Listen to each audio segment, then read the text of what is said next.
बराबर क्या है, 2 है। तो इसकी जो ऊंचाई होगी इन दोनों रेखाओं का क्या होगी, y होगी। तो y x बराबर y है तो x को भी y रख देंगे, y बाई 2y बराबर 2, देन y बराबर 1। आ गया समझ में।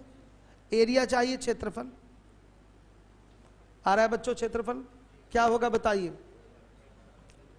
सीधे a1/2 आधार गुणे कितना। फिगर हमने इसलिए बना दिया क्योंकि बच्चों को डाउट ना रहे। आप देख रहे हैं कि इसका कोई x और y इंटरसेप्ट नहीं है इस रेखा का, y बराबर x का कोई भी x और y इंटरसेप्ट नहीं होगा। ये कहां से जा रहा है, मूल बिंदु से होके जा रहा है। तो ये फिगर होगा आपका, कोई भी x और y इंटरसेप्ट नहीं है। तो बिना फिगर बनाए भी 65 नंबर का क्वेश्चन हो सकता था अगर आपका थोड़ा दिमाग सेट रहता तो, लेकिन हमें पता है अभी नया नया पढ़ रहे हैं इसलिए उतना दिमाग प्रॉपरली सेट नहीं हो पाएगा, इसलिए फिगर हमने इसके लिए बना दिया और किसी के लिए जरूरत नहीं थी। इसका x इंटरसेप्ट y इंटरसेप्ट दोनों का दोनों क्या होगा, 0 होगा कि नहीं, बता दीजिए। इंटरसेप्ट अगर देखें तो 0 है भी, क्योंकि ये रेखा x अक्ष और y अक्ष से जा ही नहीं रही, कहां से जा रही है, मूल बिंदु से। ये फिगर है इसका। ऊंचाई लेकिन तो यही होगी ना आपकी, ऊंचाई तो यही होगी इन दोनों रेखाओं के कटान बिंदु का क्या क्या y, यही h का काम करेगा। तो नॉर्मली इक्वेशन सॉल्व करके ये तो y बराबर निकाल ही लेंगे ना बच्चों, बताइए। y बराबर x तथा x प्लस y बराबर 2 से y बराबर 1 आ गया। y बराबर क्या आ रहा है, 1 कर लीजिए, हो गया। आइए क्या है, 82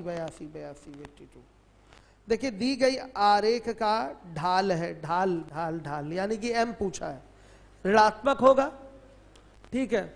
0 से उठेगा पॉजिटिव पे चलेगा, फिर इनफाइनाइट आया, फिर कहां आएगा, नेगेटिव आएगा। आ रहा है समझ में, फिर क्या आएगा, नेगेटिव आएगा, फिर 0 हो जाएगा। आ रहा है समझ में, फिर से क्या हो जाएगा, 0 हो जाएगा। 0 से उठा प्लस पे, फिर कहां गया, इनफाइनाइट पे, परपेंडिकुलर वाला केस y एक्सिस, फिर उसके बाद कहां गया, नेगेटिव चला गया। तो ये जो कोण दिखाई दे रहा है आपको यहां पर, ये ग्रेटर देन 90 है कि नहीं, ये धन x अक्ष की दिशा में आपके फिगर में 82 नंबर में जो कोण बन रहा है वो क्या है, ग्रेटर देन 90 डिग्री है। तो इसमें अगर tan 90 से ऊपर की वैल्यू ले रहे हैं तो वो किस में जाएगी, माइनस में चली जाएगी बच्चे। क्लिंग कहां तक बताइए, सेकेंड क्वाड्रेंट तक। कहां तक, सेकेंड क्वाड्रेंट तक। सही है, क्लियर है, यस।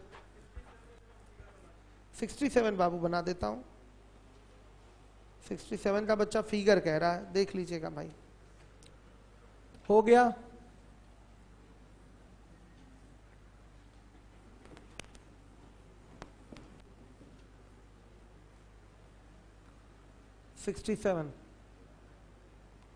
समीकरण x प्लस वाई बराबर 3 है, x प्लस वाई बराबर 3 और 2x प्लस 5y बराबर क्या है, 12। और x अक्ष के ग्राफ से घिरे त्रिभुज का क्षेत्रफल। जरा इन दोनों को हल करके x और y का मान बताइए। अच्छा पहले अंतःखंड रूप में डाल देते हैं, by 3 by 3 by 3 by 12 by 12 by 12। तो यह आ जाएगा x by 3 plus y by 3। बच्चा इसका फिगर पूछ रहा है, वो मैं बताने जा रहा हूँ।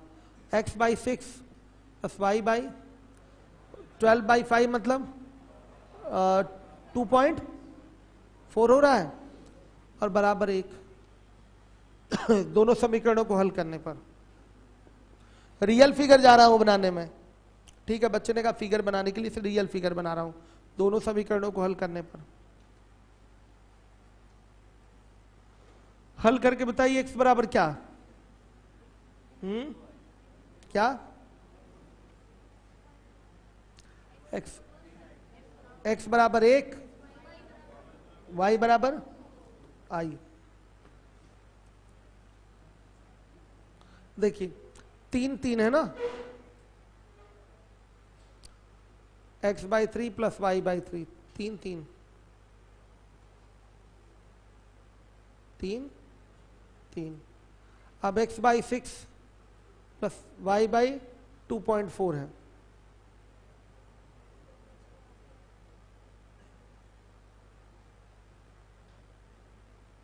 सही है, ये 6 है, 2.4 सही है बच्चों। अब देखिए, और फिर उसके बाद यहां से देखेंगे, ये फिगर बन गया आपका, हर एक बच्चा देखे। अब आप यहां से देखेंगे तो इसके बाद आपका जो कटान बिंदु है दोनों रेखाओं का 1,2 है, तो ये डिस्टेंस कितनी हो जाएगी, 2 हो जाएगी।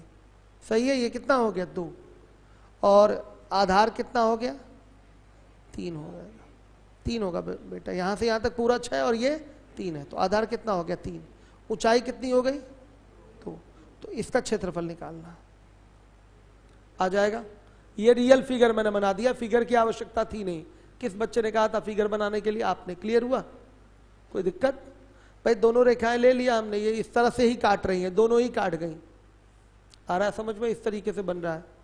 हमें इसकी ऊंचाई चाहिए तो ऊंचाई बाहर ही गिरेगी, यही हाइट होगी, ठीक है, अंदर से तो गिरेगा नहीं इसका, ठीक है। तो ये आपका क्या हो गया हाइट।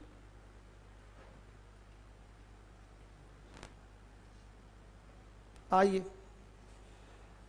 और भाई कोई क्वेश्चन? 107।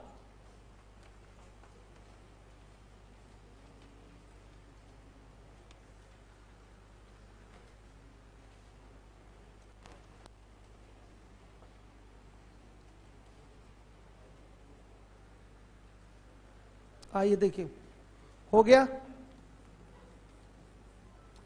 107 नंबर का जो क्वेश्चन बच्चे ने पूछा है उसमें ये क्लियर होना चाहिए कि समचतुर्भुज है क्या। जब तक समचतुर्भुज की प्रॉपर्टी आपको नहीं पता होगी तब तक ये क्वेश्चन नहीं लगा पाएंगे। है तो एकदम रद्दी सा सवाल। दिया हुआ है P का कोऑर्डिनेट 4,2 दिया हुआ है और R का कोऑर्डिनेट है -2,0। एक समचतुर्भुज PQRS के शीर्ष है, तो विकर्ण QS का समीकरण ज्ञात कीजिए। ठीक है, चलिए ध्यान से देखिएगा।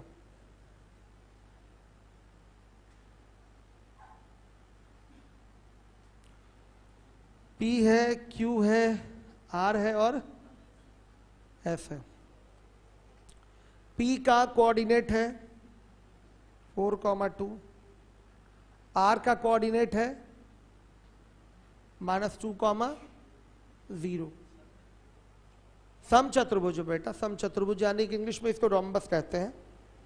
विकर्ण QS का समीकरण पूछा है, कोई समस्या नहीं। आप पहले PR का समीकरण निकालिए और हम जानते हैं कि समचतुर्भुज में PR परपेंडिकुलर टू SQ होता है।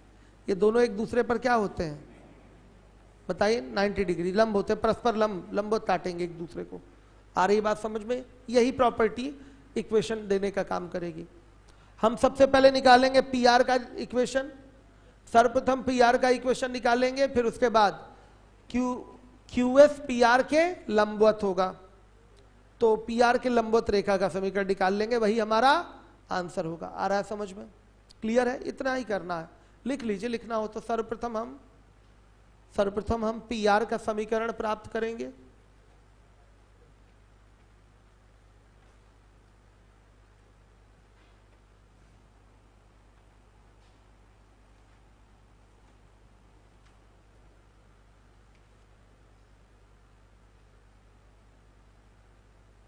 फिर उसके बाद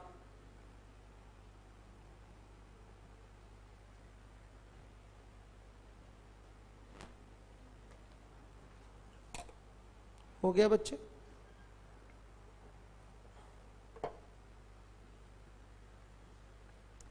उसके बाद हम जानते हैं कि SQ PR के लंबवत होता है।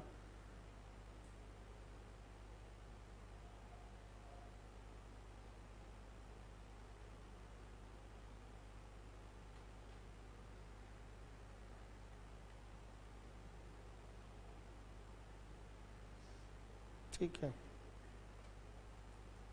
इन एक समस्या है, P का कोऑर्डिनेट तो दिया हुआ है आर का भी दिया हुआ है।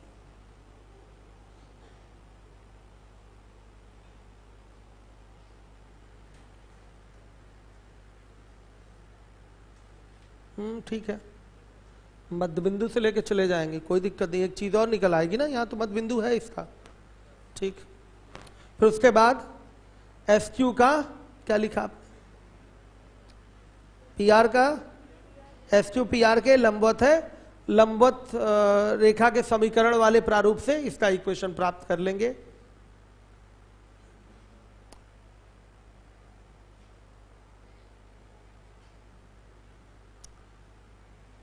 ओ दोनों विकर्णों का कटान बिंदु होगा, ओ का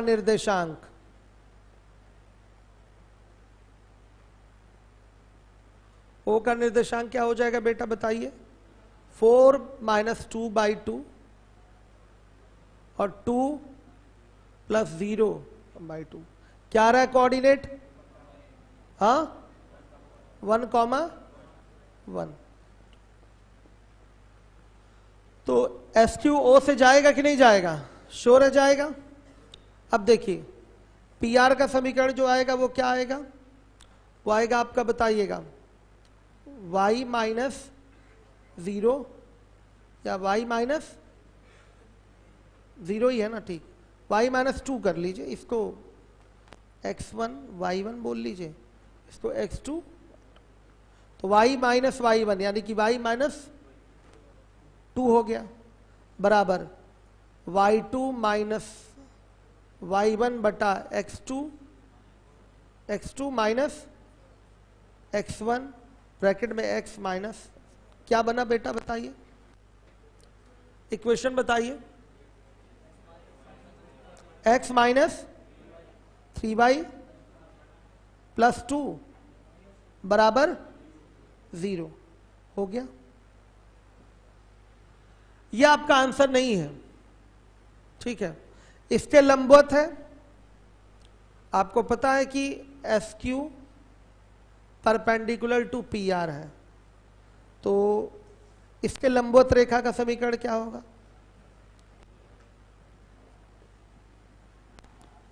पी आर के लंबवत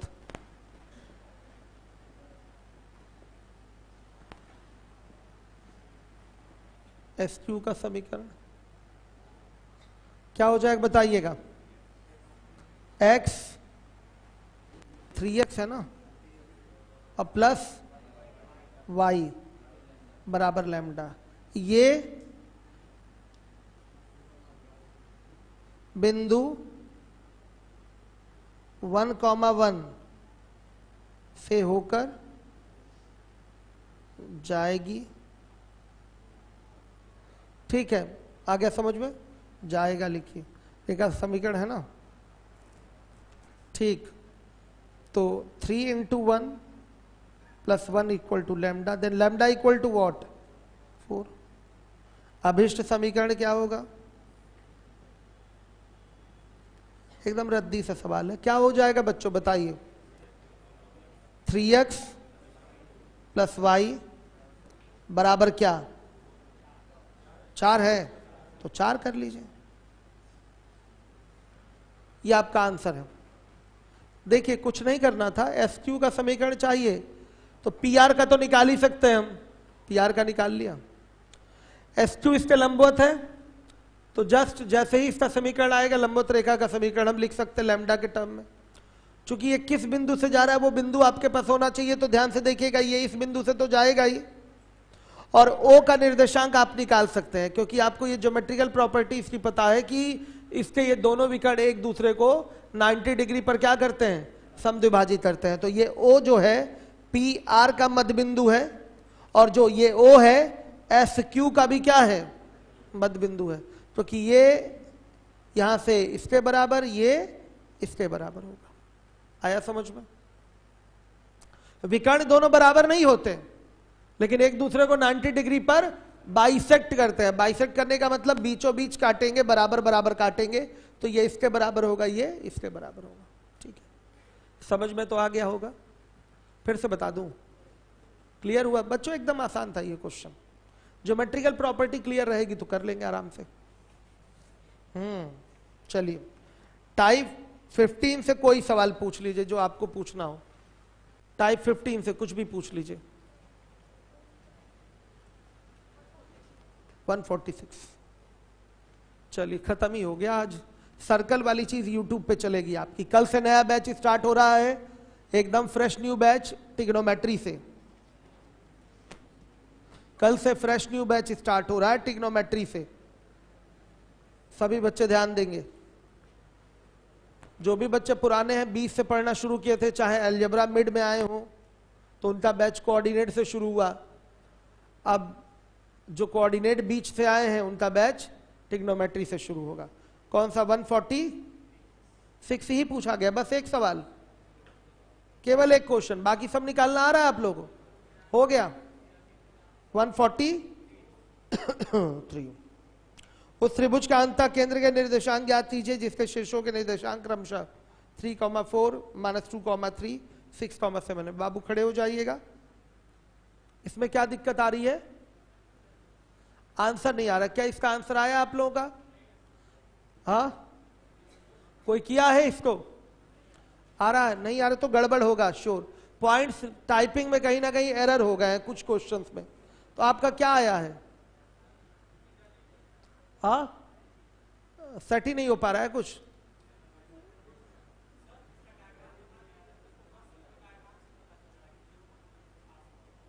(0,0) से पास हो रहा है। नहीं बाबू, अंतः केंद्र पास होने से मतलब नहीं होता ना। अंतः केंद्र एक स्पेशल पॉइंट है। नहीं, अंतः केंद्र इन सेंटर जो होता है बनता कैसे है? एंगल बाइसेक्टर के इंटरसेक्टिंग पॉइंट से। तो पॉइंट तो एक ही होगा। अब पास होने वाली बात इसमें ही नहीं, तो गलत होगा, हो सकता है। हम चेक कर लेंगे, बता देंगे, सूचित कर देंगे टेलीग्राम पे। ठीक है, ये क्वेश्चन निश्चित रूप से गलत होगा। फॉर्मूला ही तो है ax1 plus b x2 plus c x3 upon a plus b plus c, और दूसरा a y1 plus b y2 plus c y3 upon a plus b plus c. यही है ना? नहीं लग पा रहा है, कोई बात नहीं। ए बी सी निकालने में प्रॉब्लम हुई है ना? डिस्टेंस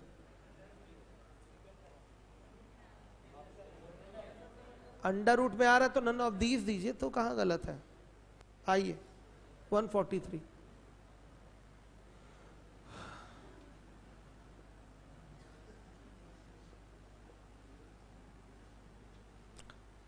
(3,4)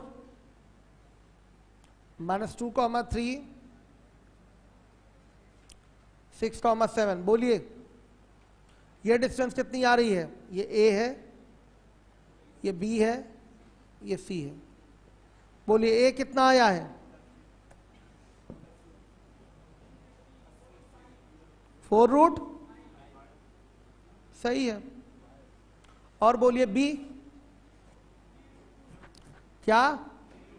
3√2, सही तो है बाबू, क्या दिक्कत है? सी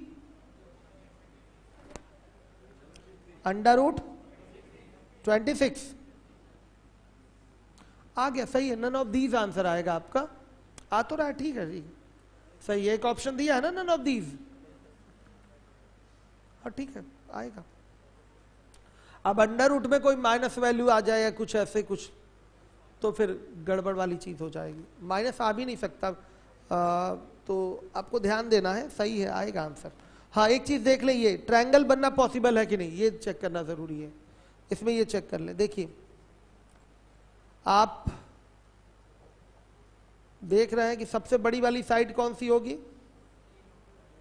4√5 वाली होगी सबसे बड़ी। ठीक, क्या इन दोनों का सम 4√5 से ज्यादा है? इसका कितना आ जाएगा? मान के चलिए अप्रॉक्स वैल्यू अगर लिया जाए तो मतलब 3 ही मान लेते हैं इसको। ठीक, इसको क्या मान ले? 5 मान ले, तो 3 से थोड़ा ज्यादा होगा। 3 और ये 5 कितना हो रहा है? इसका कितना आ रहा है? 4 पॉइंट में आ गया है, मतलब चलिए 4 हो गया और ये 5 हो गया, 4 5 9, और ये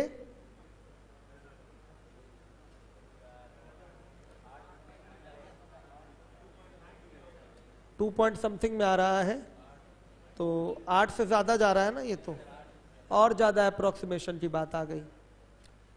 खैर फिर भी आंसर तो हम नन ऑफ दीज ही दे देंगे, ऐसी सिचुएशन क्रिएट हुई है। यस,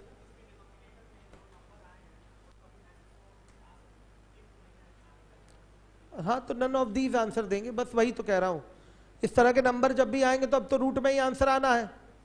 ठीक है, वैसे मैं देख रहा था कि ट्रायंगल बन रहा है कि नहीं बन रहा है, थोड़ा और कैलकुलेशन करेंगे आप लोग तो पता चल जाएगा एग्जैक्टली कि बन रहा है कि नहीं बन रहा है। वैसे बन रहा है, दिख रहा है कि इन दोनों का सम इससे क्या हो रहा है, ज्यादा आ रहा है। आप एक बार चेक कर लीजिएगा, दो छोटी साइड्स का सम अगर बड़ी साइड से ज्यादा आता है तो ट्रायंगल बनता है। खैर फिर भी हमारा ये आंसर मैच नहीं करेगा जैसा दिया है, नन ऑफ दीज आंसर ही देंगे। क्या देंगे, नन ऑफ दीज। ठीक है बाबू, सही है ये question, none of these answer देंगे। और भाई कौन सा, पूछिए पूछिए। 146 देखिए, किसी समकोण त्रिभुज का लंब केंद्र ज्ञात कीजिए, यानी कि ऑर्थो सेंटर ज्ञात कीजिए, जिसके शीर्ष क्रमशः 0,0, 0,3 और 4,0 है। 0,0, फिर 0,3, फिर 4,0 है। सुनिए, लंब केंद्र जो होता है शीर्ष लंबों का क्या होता है, कटान बिंदु होता है। ये ए हो गया, ये बी हो गया, ये सी हो गया। ध्यान से देखिएगा, यहां समकोण त्रिभुज में जो ज्योमेट्रिकल प्रॉपर्टी है, समकोण त्रिभुज का जो आपका ऑर्थो सेंटर होता है वो दोनों समकोण बनाने वाली भुजाओं के कटान बिंदु पे होता है, यानी कि यही ऑर्थो सेंटर है। बी ही यहां क्या है, ऑर्थो सेंटर है, यही इसका ऑर्थो सेंटर है। क्यों ऑर्थो सेंटर है, क्योंकि ऑर्थो सेंटर की डेफिनेशन होती है कि त्रिभुज का शीर्ष लंब केंद्र त्रिभुज के शीर्ष लंबों का कटान बिंदु होता है। अगर मैं कहूं कि ए से शीर्ष लंब खींचिए, ए एक शीर्ष है तो ए से एक शीर्ष लंब खींचिए, तो क्या आप और कोई परपेंडिकुलर खींच सकते हैं यहां से, नहीं खींच सकते। ये भुजा ही इस पर क्या होगी, लंब होगी। इस समकोण त्रिभुज की ये एक भुजा ही इस पर क्या करेगी, लंब का काम करेगी, शीर्ष लंब। वर्टेक्स से आपने जो परपेंडिकुलर ड्रॉ किया है उसको एल्टीट्यूड कहते हैं, शीर्ष लंब। ठीक है, तो ये शीर्ष हो गया, शीर्ष से यही लंब खींचा जाएगा जो इसकी एक भुजा भी कहलाएगी। उसी प्रकार से यहां से भी सी से एक शीर्ष लंब खींचे हैं तो बच्चे ये शीर्ष लंब हो गया। ध्यान से देखिएगा, ये भुजा ही शीर्ष लंब हो गई और शीर्ष लंबों का कटान बिंदु क्या हो गया, शीर्ष लंब केंद्र हो गया। तो कुल मिला के आपको क्या पता करना है, जहां पर 90 डिग्री का कोण बना हुआ है उसी बिंदु का निर्देशांक शीर्ष लंब का निर्देशांक होगा, या वहीं पर शीर्ष लंब होता है समकोण त्रिभुज का। लिख लीजिए, समकोण त्रिभुज में जहां 90 डिग्री बनता है, जहां 90 डिग्री बनता है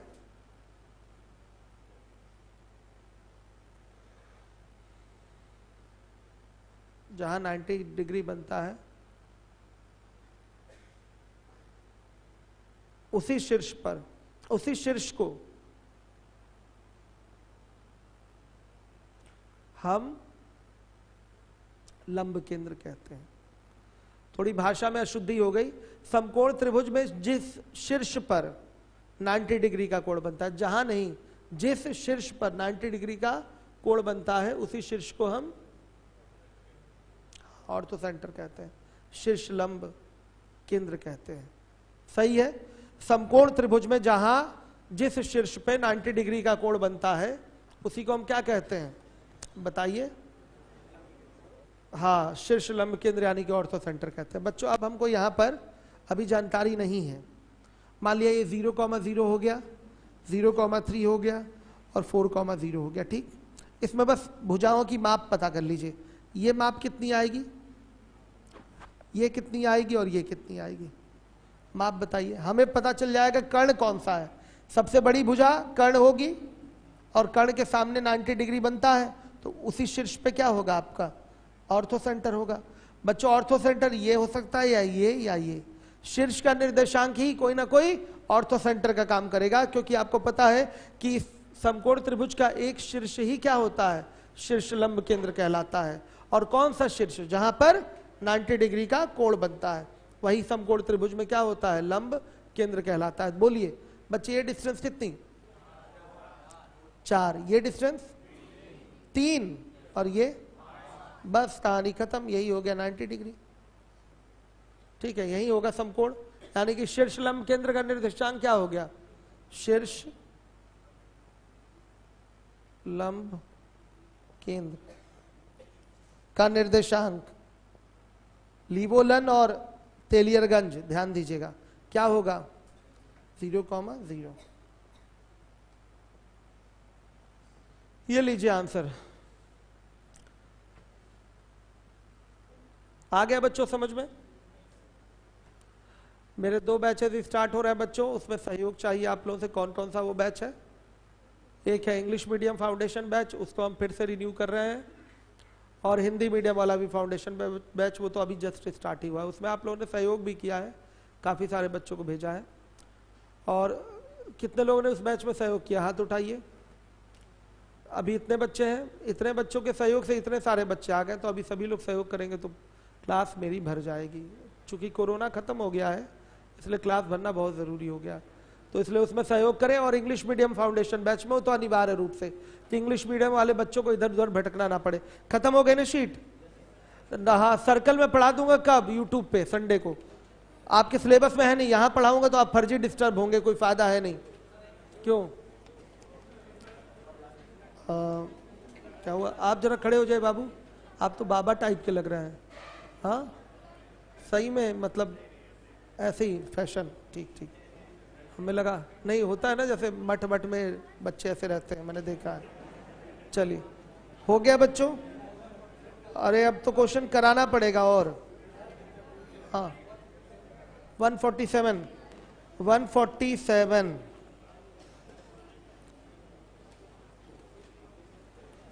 बिंदु P ब्रैकेट में 8,5 रेखाखंड AB का मध्य बिंदु है। A के निर्देशांक हो तो गया, मध्य बिंदु वाला पैटर्न लगा लीजिए। 147